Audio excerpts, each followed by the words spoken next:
as you'd expect, a warm welcome's not really what's in store for Ethan.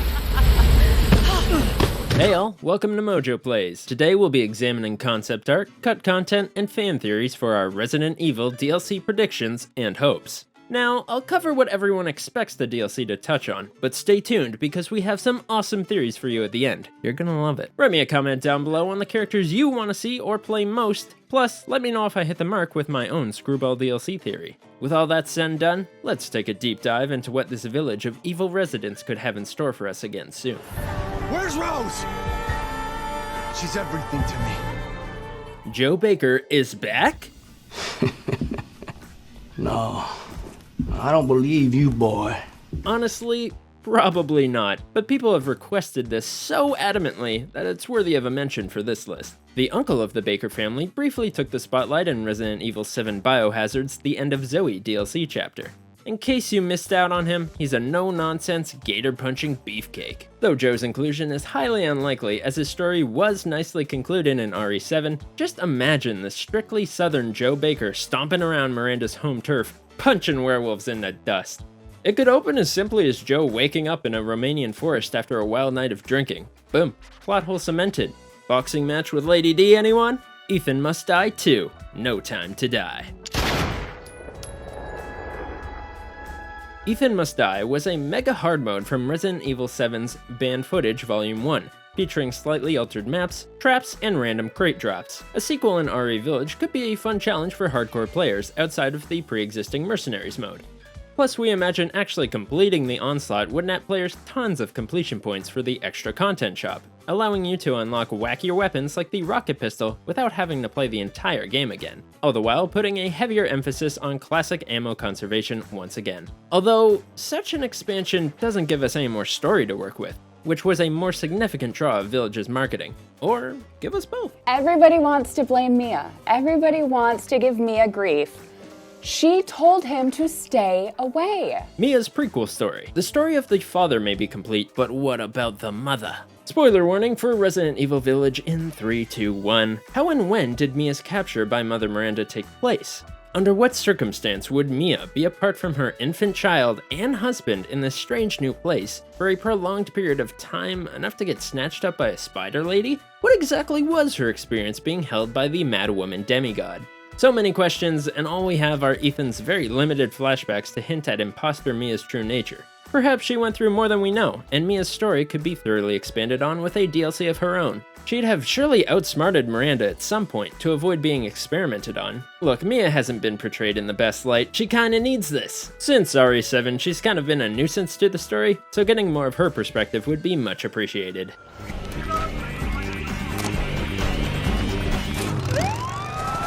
Jill Valentine returns. Imagine Jill, yo! Cleaning up the mess of zombie soldiers after the events of Village. Sure, it's been 12 years, but we need to get Jill Valentine out of retirement. She hasn't seen action in a while, despite being one of the most popular and recognizable characters in the franchise. After her inclusion in Dead by Daylight, she cemented her place as Queen Cameo. Teppen, Dead Rising, movie spots, plus numerous fighting games to name a few. We'd all love to see her in an original mainline game again. Maybe Chris entrusts her with a mission he knows only she is capable of, such as hunting down a hidden Fifth Lord, or hey, Jill is search and rescue after all. Who better to explore the rubble of the once monster-infested village, leading players on a mission to check for surviving villagers living amongst the hilltops, only to discover the new horrors that were released from that blast. It's got potential, especially when considering the reunion between the now jaded Chris and his old companion. I think the world is ready to see how time has changed this esteemed heroine. But what then? The village is still full of monsters. Young Elana. Witness the downfall of the village by popular NPC Elana. You may know her as the lady who falls to death in the fire. Oof. It would be extra cool if you could meet the young lord's pre-mutation through stories of a village elder, or young Elena's interactions with the hag and how she affected the psyche of the village. There was possible cut content for more stories revolving around the villagers. For example, Heisenberg's line, "It's all over, for your kid and for the whole village," even though by that point it was well established the village was way over. Also, the drunkard Anton was never really seen to be killed, only presumed dead. Did you notice that? So fans are interested in seeing the NPC's side of things. No doubt there could have been a trigger-happy vigilante who took the fight to Miranda or the Lords, but we'll just have to wait and see. Said no! the Duke's runaway carriage. Take a closer look. Concept art reveals, quote, he was going to make his appearance with a runaway carriage. Now RE7 proved they're down for a silly take on DLC, hence Jack's birthday. So keep your eyes open for a racing game starring the Duke.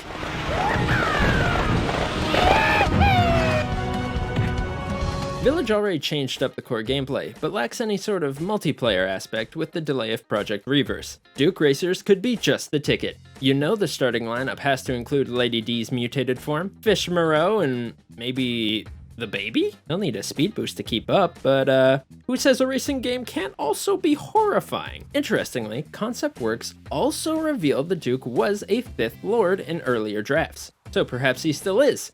Ousted, yet allowed to live for some reason. Maybe for his vast knowledge or usefulness in some other regard.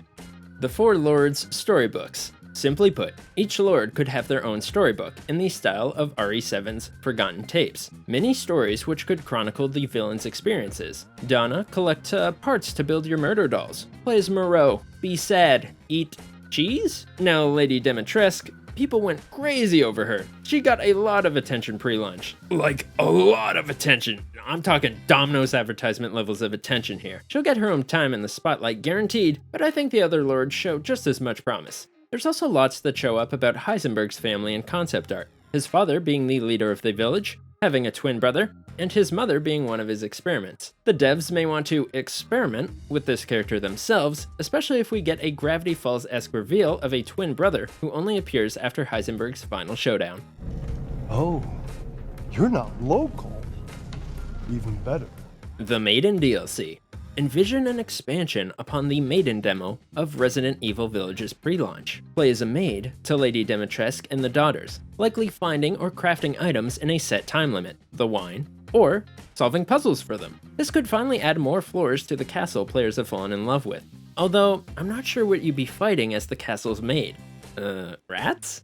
They aren't afraid to change up the core gameplay even if all combat is replaced with puzzle solving, which was plenty of players' favorite parts of the game, a la House Beneviento. Key story beats could include attending a dinner with Dr. Spencer, Miranda, and Lady D to piece together what evil scheme was evolving, then an eventual attempt to escape.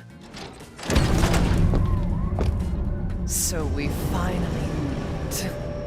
The Night Woman! Buckle up, because my theory is a doozy. Take a look through concept art again and find the piece detailing Ethan's encounter with the flying enemies. We see our character holding a sword, which is quite mysterious as the designers were extremely faithful to the art, especially the weapons. Obviously, concept art's purpose is to deliver a feeling of the final product, but if a development team likes it enough, it can be worked into the final product post-launch. A statue and mural can be seen in-game of a woman defeating a demon. We could live the first days of the Lycan attacks through this new knight character. Perhaps the art found on the door to Castle Dimitrescu is one of Miranda's first big experiments. The She-Knight could even bear the umbrella symbol, as its origins are tracing farther and farther back. This could also explain the origin of the Death Dagger that we use on Lady D in-game, although its description is said to be used by a man to try and kill Lady Dimitrescu. You've ruined everything! However, if this female knight always kept her helmet on, we could easily have a Metroid situation. Still don't believe me? Check out this concept for the game's original structure, quote, set in medieval times. There would be a ton to work with here. Craft crude weaponry like crossbows, experience the village as a bustling new settlement, and learn the history behind the statue we once discarded as a meaningless set piece. Gifts we gave, but more you took, she snarled. So more in turn is due. Finally, what I'm sure you've all been waiting for, Ada Wong Returns. Originally planned for the main game, Ada has been depicted sporting a Plague Doctor design in pre-game art. Ada Wong would have originally broken Ethan out of his trial with the Four Lords, adding another layer of mystery to discover on top of Chris's conveniently obscured motives. The direct interaction between Ada and Chris as two legacy characters has been many years in the making, and we could finally experience it here. Eagle-eyed fans have noticed that a crow can be seen at the very end of the storybook cutscene, perhaps hinting at Ada's new crow-like redesign making an appearance. She has been known to interfere out of nowhere when evil viruses are kicking around. Plus, the folks behind Resident Evil Village explicitly use the term DLC by popular demand. And currently, this mystery woman is who people want to show most. Alright, that's all from me. Thanks for watching. Check out our other videos right here on MojoPlays. Be sure to subscribe and ring the bell to be notified on our latest videos. I want to see your fan theories in the comments below, and if you like what I do, find me online anywhere under the name Chiptroid. Game on!